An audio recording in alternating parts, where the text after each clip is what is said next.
All right, so in this video, I'm going to talk a little bit about some of the key factors upon which the stock price of a firm is dependent. So we could break these into basically two broad groups, the internal and the external. So let's talk about the internal and external factors that essentially relate to the future cash flows, appropriate discount rates, and ultimately stock price. So really, those factors that we're going to talk about directly affect either future cash flows or perhaps risk of those cash flows or the discount rates that are appropriate for those cash flows, and ultimately that ultimately affects then the stock price. So let's talk about some of those internal factors. So projected earnings per share or cash flows.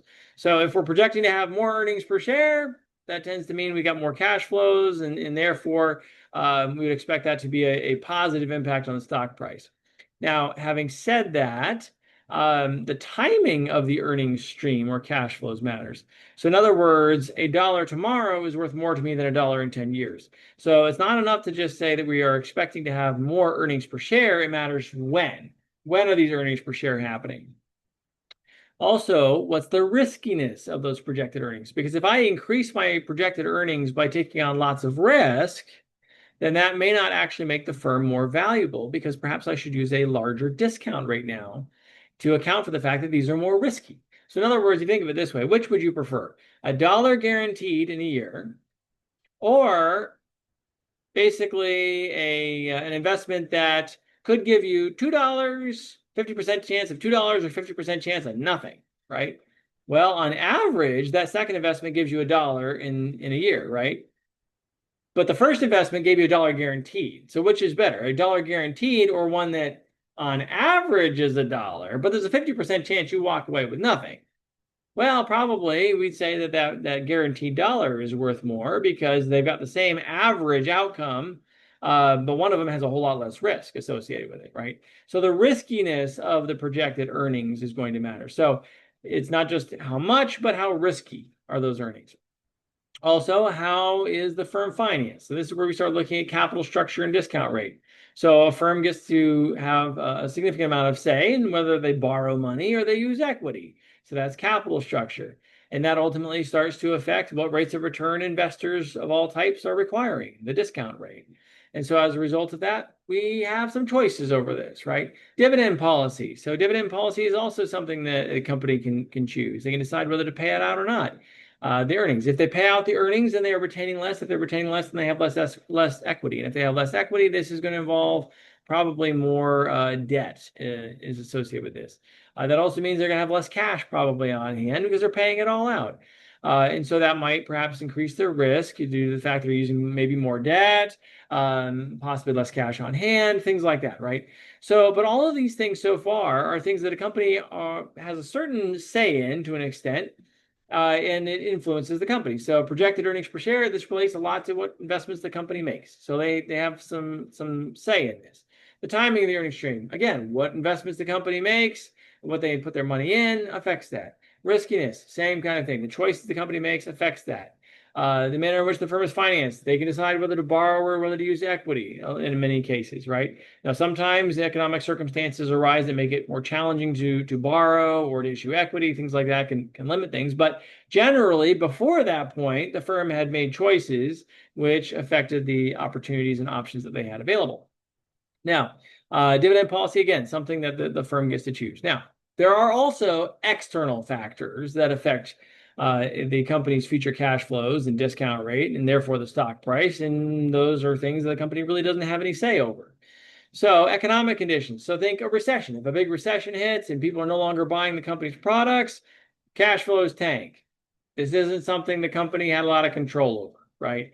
They really couldn't control whether the economy went into a recession. Maybe they could have made better choices to prepare themselves for a recession. So maybe they could have positioned the firm better in terms of liquidity and cash on hand, things like that. But basically, the company can't control whether the economy goes into a recession. So they can't do that. Also, if you go into a recession, people are probably going to get panicky. If they get panicky, they're going to start applying a higher discount rate, right? Because things look more risky. And really, I wouldn't even necessarily say they have to be panicky. They're just looking at it and they're thinking from the economic landscape, things look more risky. They use a higher discount rate. Also, things like the industry stage would also matter. If we are in kind of a growth stage, or whether we are in more of a maturity stage for the industry. That's gonna affect basically what's going to happen with, say, earnings growth, things like that. That's kind of a bigger picture economic situation that is outside the control of the firm. Also, interest rates. Interest rates change. Federal Reserve makes changes. Market conditions change.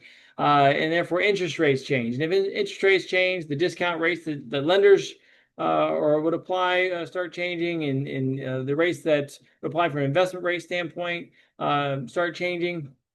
So shareholders want different rates, lenders want different rates, and that's something the company can't really control due to the external factors and what's happening in the economy and things like that. Market psychology. So if people get fearful, they start requiring higher rates of return. If they get greedy, they start piling money into things, whether they're getting a good return or not, possibly. And so stock prices could be fluctuating dramatically due to things that had nothing to do with the fundamentals of the company. If everybody's fearful, stock price could plummet even if the company's perfectly healthy. You could have a situation where everybody gets panicky about bank stocks and they sell all the bank stocks. Not every bank may be as affected by an economic downturn. Some of them are going to be affected differently depending upon, their loan portfolio and what kind of business they are engaging in as a bank and so forth. Greed. If everybody's piling all their money into something of excitement, they may be willing to pay way more than they should be willing to pay relative to the money the company's making. And so the stock price could shoot way up. And it's not anything that the company has a lot of control over. It's basically just people are piling money into it. And that's where you get to the idea of sort of hot areas where sometimes people are like, wow, this is a hot topic right now. And so because it's something a hot topic, I think this is going to be the next big thing, whatever that is. They pile all the money in, the stock price shoots through the roof for all those stocks or anything that anybody thinks is related to that area. And it may not really be supported by any increased profitability. So that could be a problem.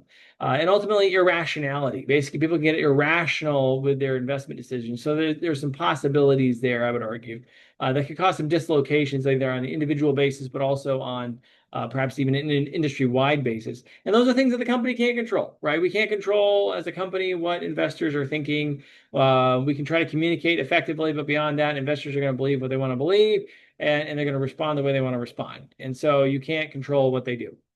And so ultimately, these internal and external factors are the ones that really drive and affect what's going on with the stock price, only some of which are things that the company has a lot of say in. All right, hopefully this video has been helpful. Thank you so much for watching and have a great day.